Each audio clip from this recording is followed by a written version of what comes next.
Welcome to the Successful Life podcast. I'm your host, Corey. Today we're going to talk about recovery, discipline, and building a successful life that lasts. So today I'm going to share a bit of truth. It's going to be a bit raw about my addiction, about the process of the 12 steps. And I'm going to also share some things about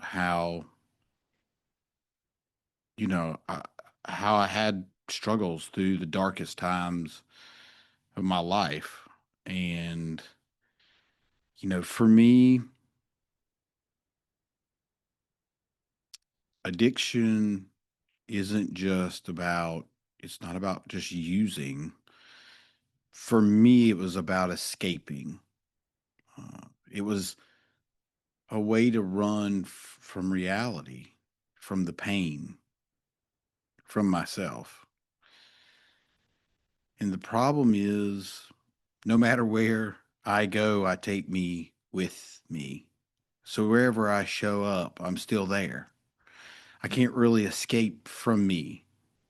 I used to wake up anxious and foggy and angry, and then I'd reach for the same thing that created the problem, which was drugs and alcohol. And there's a level of emptiness that comes with that. I know for me, I felt like a shell of a person, and I kept trying to, fill that void, if you will, with something that didn't really work. You know, Alcohol was my solution. Drugs were my solution to the problem, and the problem was me. And I couldn't solve my problem of me through putting substances in my body. I tried every way possible. When I started working the 12 steps, I didn't trust the process. In fact, I was skeptical. I was so full of pride. And I was also scared.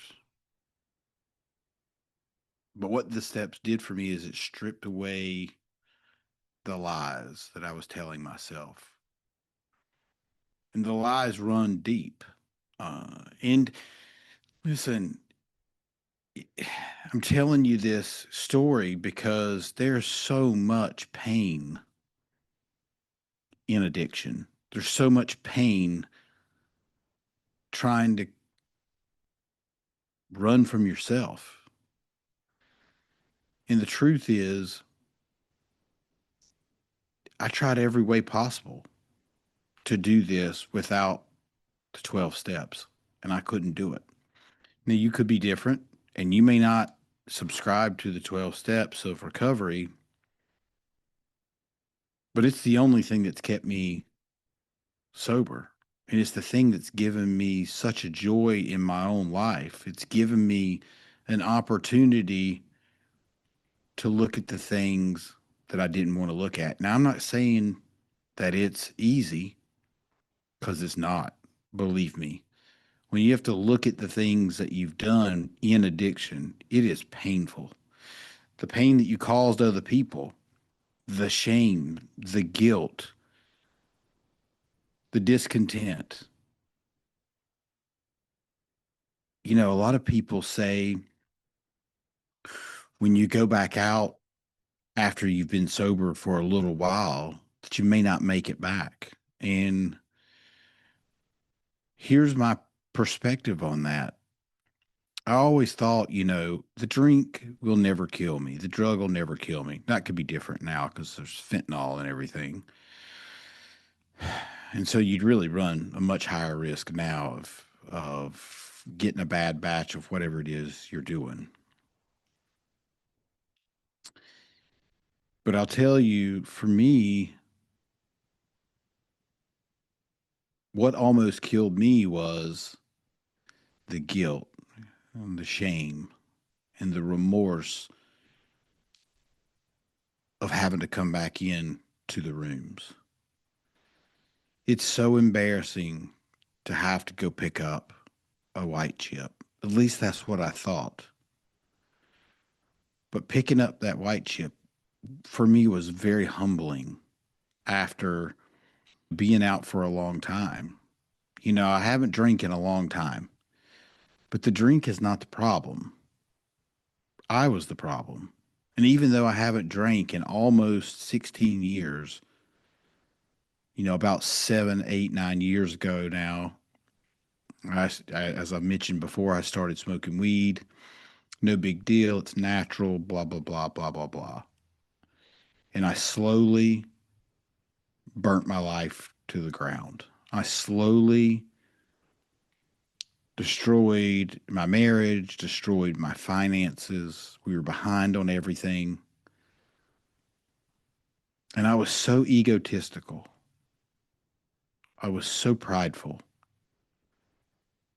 that I wouldn't even consider going back and working the 12 steps until one day, and I've mentioned this several times on here because it was a pivotal point in my life in 2022. I went down to a conference called RoofCon, and I met a guy named Eric Obrampt. And Eric didn't know I was smoking weed at the time because I didn't tell him, of course. And this is a God thing, in my opinion. I met Eric, and Eric's kind of a crass guy. He'll just tell you how it is, whether he knows you or whether he doesn't. He's kind of he kind of just doesn't give an F, and he'll tell you that. And Eric looked at me after I told him I wasn't coming back into the rooms, that I wasn't working the steps. He just looked at me dead in my eye and he was like, maybe Corey, this is not about you. And here's the issue is I made it all about me. And when Eric said that to me, he was right. I was so selfish, so self-centered. I couldn't even see that what was given to me freely in the program, that I wasn't given that back. I wasn't showing up. I wasn't going to meetings. I wasn't doing the things that I knew I should be doing. But it's so crazy because at the time I was so prideful and I was so set on my ways that I didn't even consider going back and doing the program until he said that to me. And the very next day, which was a Sunday, or Saturday when he told me this, I drove back to Raleigh from Florida and I went to a meeting. And if that guy hadn't have said that to me in the way that he said it, I don't think I'd be here today talking to you with the story that I have. And I'm no one special. I don't have a unique story. Sometimes we just have to listen to people when they speak because God speaks through people. And Eric Obrampt, that day, God spoke through because I heard it. And so I started going back to meetings, as I've mentioned. I was a disaster mentally, emotionally, physically. I was so depressed. I didn't know what to do with myself. And so I started going back into the rooms begrudgingly because I had told the story to myself over and over that this was not the way I was going to do this. And here's the key I. This is not about me. This is about how I can help other people. And that's the point of the show now is I hope when people hear this that they can maybe see themselves in this same situation and maybe it sparks some sort of thought or some sort of reason to take an action to get back into recovery because it's changed my entire life. I can't imagine my life without it at this point. You might be thinking, well, Corey, that's a cult or it's not anything like that. And if it is, that's fine. I'm a part of it and I'm okay with that. So, you know, It's interesting because the ebbs and flows of my recovery have been real positive in a lot of ways and been dark in a lot of ways. And what I realized is that recovery is not, there's no finish line to recovery. It's not a box that you check. For me, it's a daily commitment. What do I mean by that? I send out a gratitude list to about 125 or 30 people every day. And I do that, as I've mentioned in the last podcast, because I'm not typically a super grateful person. But today I am very grateful that I get to sit here with you and talk about some of the struggles. And not every day is a great day. Some days I do feel great, clear. I feel, I feel grounded. And then other days I struggle with the same thoughts I thought I'd left behind. You know, we don't we say we're recovered. We recover from the drink, but we still have, we're still human and we still deal with ourselves. And the difference now is that I have a community and I have tools that I can use and I have structure. And that's all progress. But I need those things in my life because it's important for me. And I'll be honest, that time that those years that I was sober, I was basically California sober. Dude, I was miserable. And they call that a dry drunk. And I wasn't drinking, but I was so angry. I was still unbelievably controlling and reactive and unbelievably selfish. And really, it wasn't until I really dove deep into the emotional side of recovery, into the steps. And that's really when things started to shift. Being in a state of mind where you're not drinking, but you're acting like the same exact douchebag. And I'll say that for myself because that's exactly what I was. I was controlling, I was emotional, I was sensitive. I felt like everybody was out to get me. I was a victim. And I don't like being a victim.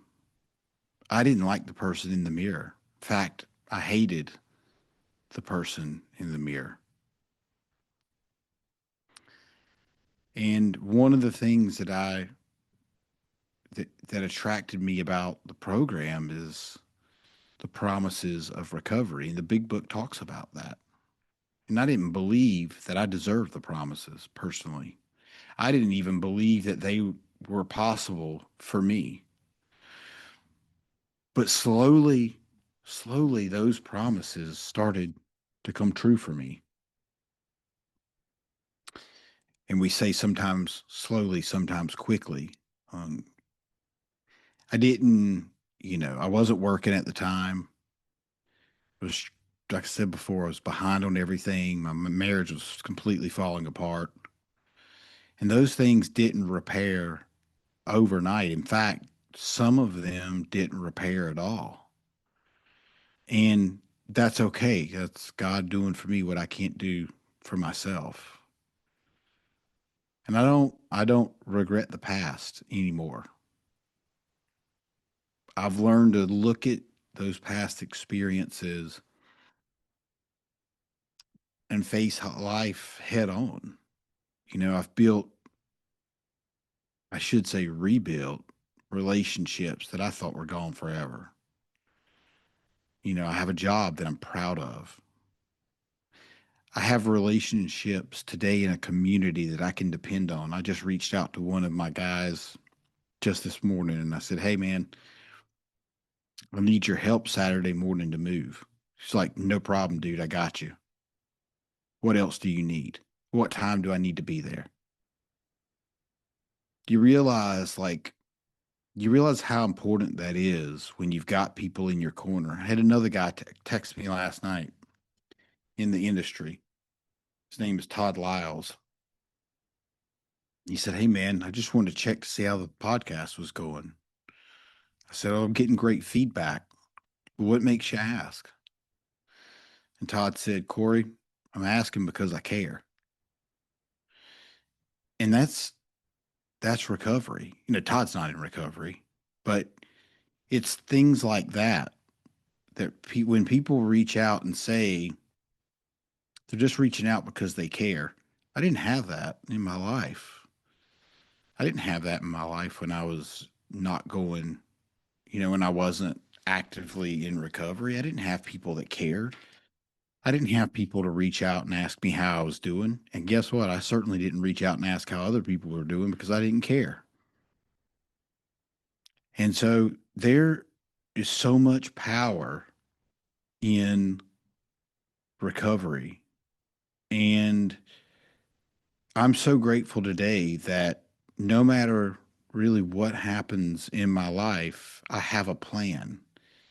I have a way to get through it, whether that be call one of my buddies, Edward, whether it be call my sponsor, Charlie. And those people are so important in my life, or Tim B. He's been tremendous support for me in times that I really needed the support. That guy spent more time with me just walking me through things that I couldn't get through myself. These people care. They absolutely care about how I'm doing, which feels crazy to me because I never really had that. And so, right now, if you're listening to this and you're feeling alone, you're not alone. If you're struggling in recovery, you're not broken. The path isn't always clean, and it's certainly not easy, but it's real and it really works. So, whatever stage you're in right now, whether it's you're just starting out, you've just relapsed, you're rebuilding, we're doing this together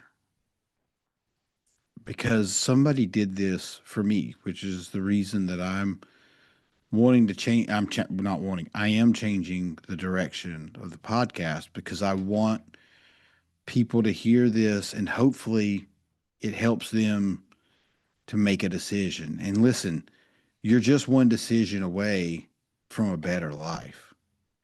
You're also one decision away from a worse life. And I don't want you to have these struggling days. I don't want you to wake up tomorrow morning with a hangover or stay up all night doing drugs and hearing the birds chirp and it being a terrible sound. Now I get to wake up and I enjoy to hear the birds. As I mentioned in the last podcast, I wake up really early because I like that quiet time as part of my routine. And I can tell you the promises that have come through for me. I'm almost debt free, getting ready to sell my house and finalize my divorce, which has been a pain. And so, as I mentioned earlier, sometimes relationships don't rebuild. And sometimes that's the best thing that could ever happen to you. When I first got separated, I was in such shock. I didn't really know. I was so egotistical. It was a shock to me that things went the way they did. But because of this program, because of the people in my life, it's allowed me the opportunity to have a successful life. And success today, as my buddy Todd Lyles mentioned yesterday, it's not the pursuit of happiness. And I've gotten it all wrong because I did think it was the pursuit of happiness. And he pointed out it's the pursuit of peace and joy. And he's right. And I'm no longer chasing success the way I was because I'm happy. I'm a really happy person. I'm really happy with my life. And there's no way I could have that level of happiness without these steps and without the people and the community. And so if you're listening to this and there's something I've said today that makes sense or rings a bell, or you can see yourself in this position, here's what I'll tell you: there's a better way. There's a better way to live a successful life than struggling with drugs and alcohol. There's not really any way, in my opinion, to live a successful life if you're struggling with drugs and alcohol. And I know even if you're not drinking, but you're not working a program, it's the same thing, in my opinion. I had a guy come in last night to the meeting. This was so cool, actually. Came into the meeting and he hasn't been to a meeting in almost a year. And I know right where that guy is at because I was there. I was in that same torturous mindset. It's like you're trapped in your own mind and you can't get out. And believe me, I tried every way to feel better, to be happy. And I couldn't do it without the steps, without recovery. And again, this may not be for you, but I can tell you for me, it's changed my entire life.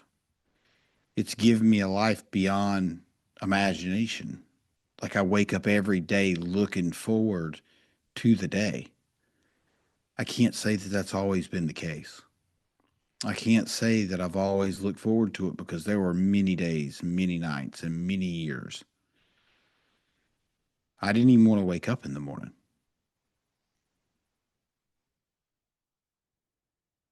because I was miserable. But today, I look forward to waking up. I look forward to getting a good night's sleep. I look forward to working out. I look forward to being of service to another alcoholic or drug addict. I enjoy going and being of service to other people. I enjoy going to the treatment centers and talking to people that are just brand new, that are their head is just throbbing with all the anxieties that I've been through. And there's a better way to do this. And I would encourage you to reach out to somebody today. If you have questions about this, you know, out of respect of the program, I'm not going to mention the program that I'm in, but you can read between the lines and figure it out. And if you reach out to me, you can go to my website, you can go to successfullifepodcast.com. You can send me a message. I'll happily talk with you. You can follow me on Instagram and Facebook. I'm not great about getting messages back, but I'll do my best. But if you're struggling today, reach out. I'll put you in touch with someone. I'll have a conversation with you. My goal here is to share as much as I possibly can about my journey so maybe it'll help somebody else. And I'm really grateful for you listening today. I'm really grateful that you chose to spend this time with me. And if there's someone that you know is struggling, share this with them if you think it'll help. And I appreciate each and every one of you for listening. I appreciate the time that you spend with me. It's very important, and I'm very grateful for that.